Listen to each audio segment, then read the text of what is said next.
kira-kira teman-teman di sini pasti ada yang mau jadi YouTuber guys ya. Mau itu teman-teman YouTuber gaming, YouTuber review, YouTuber mukbang, YouTuber vlogger segala macamnya lah pokoknya lah. Karena mungkin teman-teman di sini punya hobi masing-masing. Contoh, teman-teman suka main game. Nah, teman-teman pasti kepikiran mau jadi YouTuber gaming. Teman-teman suka makan banyak. Nah, tiba-tiba teman kalian menyaranin kalau misalnya kalian coba ngonten dan jadi YouTuber review atau YouTuber mukbang. Kalian suka ngevlog atau suka traveling segala macamnya, pasti teman-teman kalian banyak nyaranin, lu jadi YouTuber aja mendingan dah.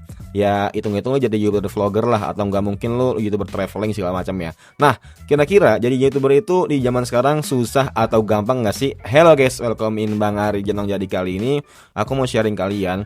Anyway, di sini aku udah turun di YouTube selama 2 tahun 2 tahun kurang berarti ya. 2 tahun kurang. Dan karena aku mulai itu di tahun 2024 bulan Agustus. Sekarang dibikin video ini itu masih bulan Februari.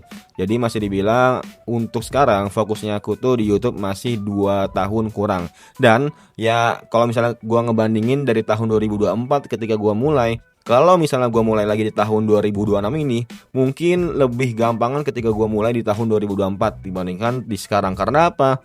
Karena mungkin dari persaingannya, dari ya nyari kontennya, ideanya, nyari ide atau nggak nyari algoritma segala macam, sekarang tuh udah benar-benar susah lah.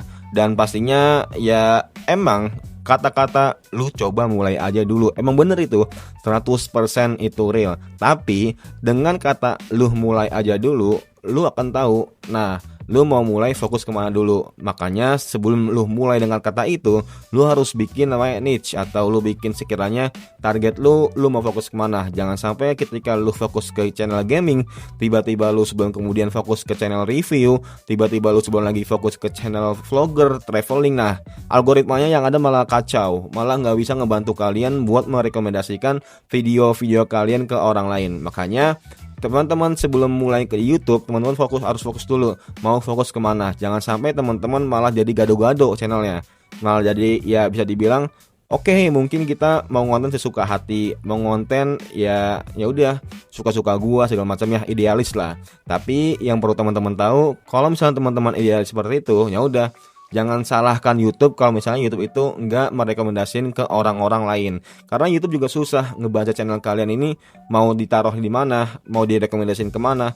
Kalau misalnya channel kalian itu misalnya bulan lalu itu channel gaming, nah YouTube itu mungkin sekarang itu merekomendasiin ke channel-channel gaming. Tapi kalian malah bikin mungkin kalian bikin konten review makan, kalian bikin review traveling segala macam ya. Nah itu kan gak sesuai sama audiensnya yang lagi dicari sama mereka semua.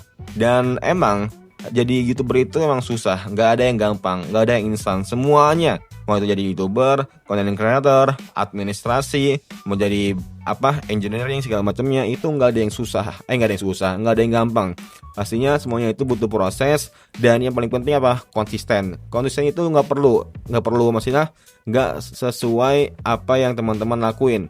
Konsisten itu nggak muluk-muluk. Karena apa? Karena kalau misalnya teman-teman konsisten tapi nggak ada inovasi, nggak ada kreativitas, nggak ada apa aja yang perlu diperbarui di channel kalian segala macam ya udah, ya itu bakal ngestak aja di situ-situ aja gitu. Nggak ada perkembangan, nggak ada kemajuan.